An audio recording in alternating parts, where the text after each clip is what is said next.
Esse é o Ancapsu e nós vamos falar agora sobre o colapso financeiro americano. Meu amigo, parece que a coisa tá feia lá, né? Vocês lembram, alguns dias atrás, a gente fez um vídeo sobre a falência de duas firmas ligadas a empréstimos de carros no setor automotivo para pessoas subprime, né?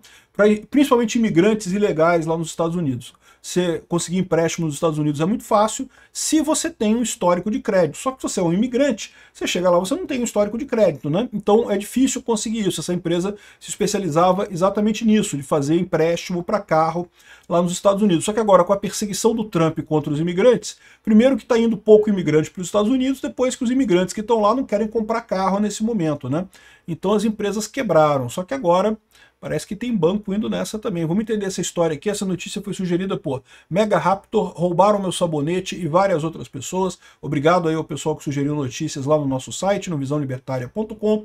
E obrigado a você que está assistindo o nosso vídeo. Se você gosta do nosso conteúdo, por favor, deixa o seu like e se inscreva aqui no canal, né? Então tá aqui, ó. Qual que foi o problema, né? A Tricolor teve um problema, faliu. A First Brands é uma outra empresa que faliu também, como eu expliquei.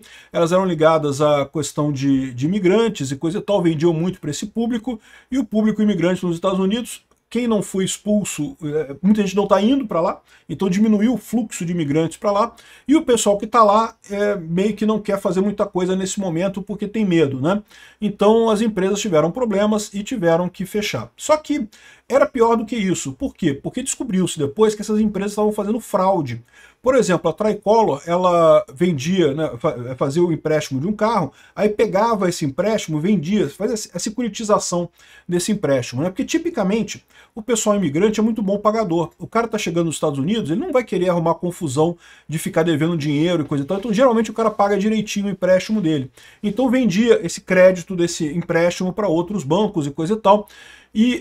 Só que parece que a empresa começou no desespero, quando começaram a escassear os negócios, né? Lembra, o Trump tomou posse em janeiro e já começou com essa coisa de proibir imigração e coisa e tal. Então eu imagino que essas empresas já estavam com dificuldade naquele momento. Mas aí a empresa quer manter a normalidade, o que eles começaram a fazer? Começaram a fazer hipoteca da mesma dívida para vários bancos. Então você tem uma carteira de empréstimos que você fez e aí você vende essa mesma carteira para vários bancos. Então cada banco acha que não tem problema porque o dinheiro que está devendo para ele tem como recuperar desse empréstimo. Mas na verdade não tem, porque você vendeu a mesma coisa para vários bancos, né? Fraude mesmo. Né? Mas isso as empresas às vezes fazem nesse sufoco, né? É isso que eu falo. Quando a coisa começa a apertar, as empresas começam a fazer loucuras, e aí você pode gerar esse tipo de problema. E aí gerou problemas em alguns bancos, né? As ações da Jefferies, é um banco da Inglaterra, o Jefferies Financial Group, caíram mais de 9% depois que eles disseram que chegou a cair 30%, tá? Depois subiu um pouquinho, fechou em 9%, depois que eles disseram que tem dados que eles não conseguem recuperar, empréstimos que eles não conseguem recuperar, principalmente devido ao First Brands Group, e ele disse que o impacto é limitado, seriam facilmente absorvíveis, tranquilizando o cara, mas depois saiu isso daqui, ó. Jefferies acusa a First Brands de fraude. Sim, tinha fraude, tanto na Tricolor quanto na First Brands, tinham fraudes, né? A reclamação veio quando o Jefferies, né, divulgou que um dos fundos do banco, né, lembra, o banco tem vários fundos, né, chamado Leucadia, tinha cerca de 715 milhões de dólares em recebíveis vinculados a First Brands, que agora não existe mais, né? A First Brands já era, né? Então, os principais executivos da Jefferies dizem que foram pegos de surpresa pela suposta má conduta, estão trabalhando para conter as perdas e tranquilizar os clientes. O problema é o seguinte, isso daí, segundo eles estão dizendo, o problema vai ser limitado a esse fundo específico. Mas esse aqui é o problema, quando você pega o sistema bancário, esse fundo parece que vai fechar também vai falir o fundo. Não é a empresa toda, tá? Não é o Jefferies inteiro, mas um fundo dele vai ficar insolvente, vai perder dinheiro, né? E aí que é o problema que eu falo com vocês, começa a ter esse risco de contaminação. Enquanto a empresa simples quebrando, quebrou a Tricolor, quebrou a First Brands, beleza, são empresas da área automobilística, ok, quebraram, é chato, é sempre ruim, né? Demite gente perde o emprego, aquela coisa toda. É sempre chato quando quebra uma empresa. Mas é localizada a coisa. Igual aqui no Brasil, quando quebrou as lojas americanas. Né? Não chegou a quebrar, né? Mas teve um prejuízo enorme, né? Demitiu um monte de gente, fechou um monte de loja, um monte de gente perdeu dinheiro e coisa e tal, mas é uma coisa contida ali naquele lugar. Quando você tem banco quebrando, a história muda. Porque os bancos têm muito investimento cruzado, um banco investindo no fundo do outro. Então, quando quebra um banco, você nunca sabe quantos outros bancos podem ter problema. Então, essa surpresa do Jefferies, que, olha, eu descobri aqui que tem 715 milhões de dólares aqui, é um bocado de dinheiro, 715 milhões de dólares é uma boa grana, né? Que de repente eu descobri aqui que era tudo da First Brands e coisa e tal, e agora estão na merda, né? Então acabou caindo muito as ações da Jefferies, porque o pessoal fica com medo. Beleza, ok, se for só isso, se parou por aqui, tá ok, mas e aí? Se tem mais empresas que estão nessa mesma situação, né? Se tem outras empresas que também estão fazendo esse tipo de fraude, você não pegou essa fraude, pode ser que tenha outras fraudes que você não pegou também. E aí, de repente, amanhã vai estar cheio de fraude aí, a coisa muito mais séria do que tem. Então tá todo mundo preocupado nesse momento. E não foi só eles, tá? Teve também o banco Western Alliance, também tinha um bocado de dinheiro da First Brands, e também o Zions Bank, que também tinha dinheiro pra caramba com esse pessoal, e perdeu, né? Não tem jeito, a empresa faliu, já era, né?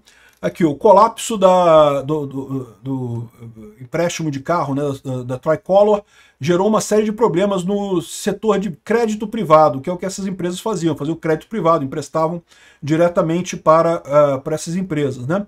Segundo eles estão dizendo aqui, o impacto total, o mercado total de crédito privado é só de 1,1 trilhões de dólares. Ou seja, isso é o pior que pode ser, né? É muito pouca coisa perto dos bancos totais no mundo, que tem 29 trilhões de dólares em empréstimo. Mas, meu amigo, 1,1 trilhão de dólar é dinheiro pra caramba, tá? Dá pra quebrar muito banco por aí. E aí, como é que tu fica? E se o seu dinheiro tá nesse banco que quebrou, né? Então, se você gera um problema cada vez maior nisso daqui. Então muita gente questionando essa questão. O que aconteceu com esse negócio de private credit, né? Foi justamente depois da crise de 2008 que ficou muito mais difícil você pegar dinheiro emprestado em grandes bancos lá nos Estados Unidos. Eles passaram a ter muito mais cuidado para emprestar dinheiro. Né, vocês lembram, em 2008 teve a crise do subprime, que os bancos estavam emprestando um monte de dinheiro para o pessoal comprar imóvel lá nos Estados Unidos, sem que a pessoa tivesse de fato capacidade de pagar aquele empréstimo. Né? E aí quando descobriram, teve a grande crise de 2008, do subprime, coisa e tal. Aí eles apertaram, restringiram os empréstimos, né? Ficou muito mais difícil você emprestar dinheiro ali. Só que aí o que aconteceu? Começou a criar essas firmas de empréstimo de crédito privado. Então, o pessoal está preocupado com isso daqui. A traição de confiança que abalou o Zions Bank e apavorou o Wall Street. Né? O Zions Bank é mais um banco que está em dificuldade aqui também. O Zions Bank Corporation perdeu 1 bilhão de seu valor num único dia, na quinta-feira, depois de dizer que perdeu 60 milhões de dólares em empréstimos que foram feitos para empresas e que provavelmente não serão repagos. Então, ou seja, eles tiveram um prejuízo de 60 milhões de dólares. É menos que o Jefferies, mas ainda assim é um empréstimo, é uma coisa assim, considerável, né? E eles chegaram a perder 13% do valor de mercado do banco. E por quê? Porque o grande problema, como eu falei para vocês, é que justamente, como é que você sabe que é só isso? Se falhou com esse pessoal aí do... eu não sei se o caso deles foi com a Tricolor ou foi com a First Brands. E as outras empresas? Será que só tem essas duas empresas podres nos Estados Unidos, não tem nenhuma outra, né? Então a preocupação é essa, o pessoal nesse momento, se você pegar aqui, ó, várias ações, vários bancos caindo, as ações caindo bastante forte, porque o pessoal está com medo, não de... Esse caso, se for só a First Brands e a Tricolor, não tem muito problema, mas e aí, se tiver mais coisa? Se tiver outras empresas nessa história, né? Então tá aqui o Jefferies também preocupando e coisa e tal, e estão falando também sobre as firmas de private equity, né? Que são empresas que justamente só pegam dinheiro emprestado, só pegam dinheiro com investidores para fazer empréstimos para outras empresas, que é um mercado muito grande lá nos Estados Unidos, e que é vendido como coisa com alta segurança, e que talvez não seja. Ou seja, private equity, por exemplo, o pessoal que vai fazer aposentadoria, que vai, né, investimentos de longo prazo, né, fundos de aposentadoria e coisa e tal, é uma maneira de você investir nisso daí. E aí, com esse negócio, com essa insegurança que está acontecendo aqui, está todo mundo levantando dúvidas sobre isso, né? Enfim, vamos ver o que vai acontecer aí com o mercado americano, né? A gente teme uma crise muito grande, como eu falo para vocês, uma crise no mercado americano. Muita gente aqui no Brasil pode ter a tendência de falar: ih, lá, o Trump se fudeu, os americanos se fuderam e coisa e tal. Mas se prepara, porque se tiver uma crise lá, a crise vem maior aqui, meu amigo. Os Estados Unidos dão um soluço, o Brasil entra em coma. Isso é tradicional em economia.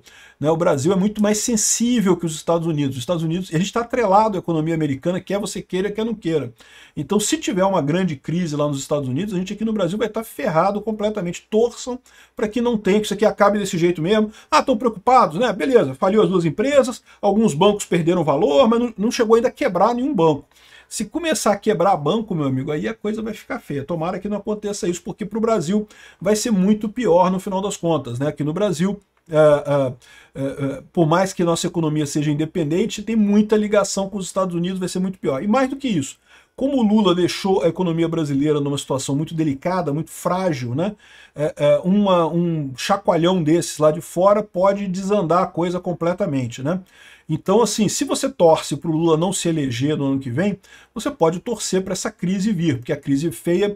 o Lula planejou de quebrar o Brasil em 2027. Né? Ele fez um monte de dívida agora para pagar em 2027 com aquela ideia de que, se ele for reeleito, ele já está reeleito, ele dá o jeito de pagar as dívidas depois, lá quebra o Brasil mais um pouquinho. Se ele não for reeleito, ele deixou a bomba para o próximo presidente. Né? Então essa é a ideia do Lula.